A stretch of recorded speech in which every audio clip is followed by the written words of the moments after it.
अमावस की रात। ये कहानी है नवलपुर के एक घने जंगल के किनारे बसे हुए एक गांव की। दिन में ये गांव आम गांव की तरह ही दिखता था। खेतों में किसान काम करते, बच्चे खेलते हुए नजर आते थे और औरतें कुएं पर हंसी मजाक करती थीं। लेकिन रात होते ही ये गांव अजीब तरह से सन्नाटे में डूब जाता था। यहाँ की सबसे डरावनी बात थी इस गांव की पुरानी हवेली। और इस हवेली के बारे में लोग कहा करते थे कि वहाँ कोई आत्मा रहती है और जिसने भी उस हवेली में जाने की कोशिश की वो या तो लौटा ही नहीं या फिर पागल होकर लौटा। और ऐसा ही इन 4 दोस्तों के साथ भी हुआ। जी हाँ, रवि, मोहन, सुरेश और दीपक, ये 4 दोस्त गांव के सबसे निडर लड़के माने जाते थे। उन्हें भूत प्रेतों पर बिल्कुल भी विश्वास नहीं था। और एक दिन अमावस की रात को उन्होंने हवेली के अंदर जाने का फैसला कर लिया। रवि ने कहा, अरे यार, डरने की कोई बात नहीं है। अगर वहाँ सच में कुछ हुआ तो भाग जाएंगे। सभी दोस्त टॉर्च और एक लाठी लेकर हवेली की ओर चल दिए। रास्ते में पेड़ों की शाखाएं अजीब तरह से हिल रही थी, मानो कोई अदृश्य शक्ति उन्हें छूती चली जा रही है। जब वो 4 दोस्त हवेली के पास पहुंचे तो उन्होंने देखा कि हवेली बहुत ही पुरानी थी। उसका मुख्य दरवाजा बिल्कुल टूटा हुआ था, जो लगातार चरमर की आवाज किए जा रहा था और अंदर घना अंधेरा था। 4 दोस्तों ने अपनी टॉर्च जलाई और धीरे धीरे अंदर बढ़ने लगे। हवेली के अंदर घुसते ही एक ठंडी हवा का झोंका मानो उन्हें अपनी मौजूदगी का एहसास दिला गया। तभी अचानक सुरेश की टॉर्च झपकने लगती है। सुरेश घबराई आवाज में बोलता है, ये क्या हो रहा है? दीपक ने घबराहट भरी आवाज में ही जवाब दिया, अरे यार, बैटरी कमजोर हो गई होगी, घबराओ मत। तभी एक दरवाजा अपने आप जोर से बंद हो जाता है। उस दरवाजे के बंद होते ही चारों चौंक उठते हैं। मोहन कांपती हुई आवाज में कहता है, शायद हवा से बंद हो गया होगा। अब 4 दोस्त हवेली में अंदर बढ़ने लगते हैं और वहां उन्होंने देखा कि हवेली के अंदर एक बड़ा सा हॉल था जिसमें एक पुराना झूला पड़ा हुआ था। जैसे ही वो वहां पहुंचे, झूला अपने आप हिलने लगा। रवि कांपती हुई आवाज में बोला, ये कैसे हिलने लगा? तभी उन 4 ने एक परछाई देखी, एक लंबी पतली आकृति जिसकी आंखें बिल्कुल लाल थीं। और ये देखते ही 4 ने भागने की कोशिश की, लेकिन दरवाजा अपने आप बंद हो चुका था।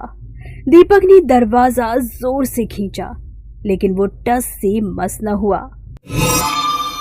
तभी हवेली के सन्नाटे में एक भयानक हंसी गूंजी और उस हंसी की इतनी डरावनी आवाज थी कि 4 दोस्त कांप उठे। और तभी अचानक एक बूढ़ी औरत की आवाज सुनाई दी, तुम लोग यहाँ क्यों आए हो? 4 ने देखा कि उसके सामने एक सफेद साड़ी पहने बूढ़ी औरत खड़ी थी। उसकी आंखें काली गहराइयों जैसी थी। सुरेश ने कांपते हुए आवाज में उस बुढ़िया की बात का जवाब दिया, हम सिर्फ देखने आए थे, सिर्फ देखने ही आए थे। बूढ़ी औरत ने ठंडी आवाज में कहा, ये हवेली मेरी थी। मुझे मेरे ही परिवार ने यहाँ मार कर दफना दिया। मेरी आत्मा अब भी यहाँ भटक रही है। अपने परिवार से बदला लेने के लिए। तभी अचानक हवेली की दीवारों से चीखें आने लगी।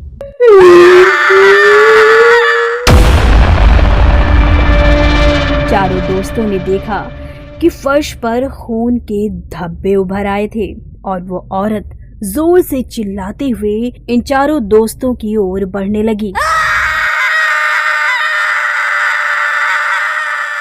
अब तुम लोग यहाँ से नहीं जा सकते।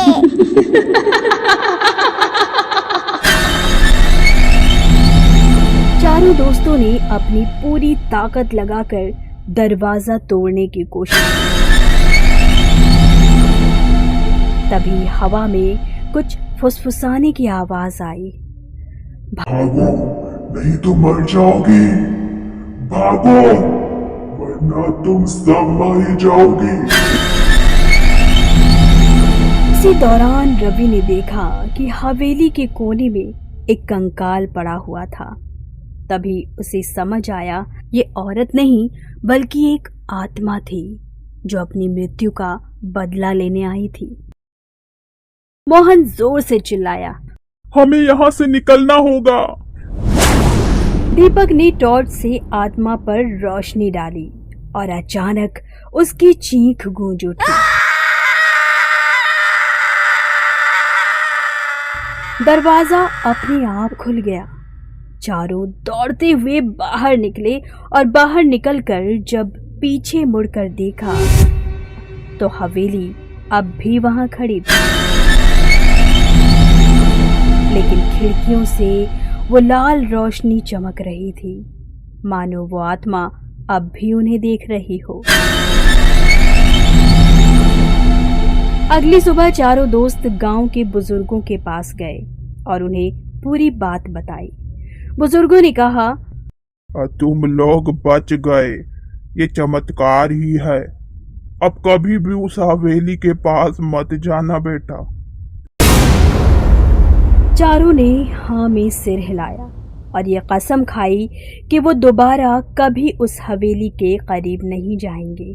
और ये कसम खाते ही जब उन्होंने अपनी हथेली की ओर देखा तो उनकी हथेलियों पर वो खून के निशान उभर गए थे जो उन्होंने कल रात हवेली में देखे थे। मानो वो आत्मा अब भी उनके साथ थी।